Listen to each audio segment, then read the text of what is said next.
Did get this very gorgeous piece from Fendi that I thought I would share with you guys.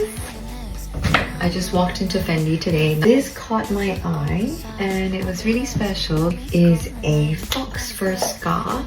It's really versatile and you can wear it like this or like this, or even as, you know, a one shoulder piece. And I can imagine it looking really amazing with like a power blazer. It's super cool because you can actually fit your phone here. Welcome to Count to 5 with Willabelle Ong. Today we've got 5 life lessons I've learned from Paris Fashion Week. Lesson number 1, when the going gets rough. What are you doing? I'm trying to smell the flowers.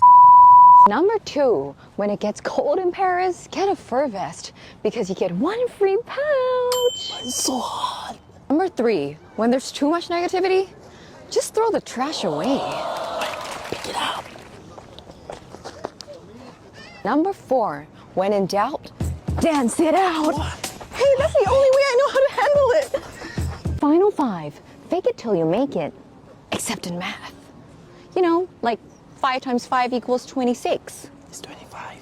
No, it's not.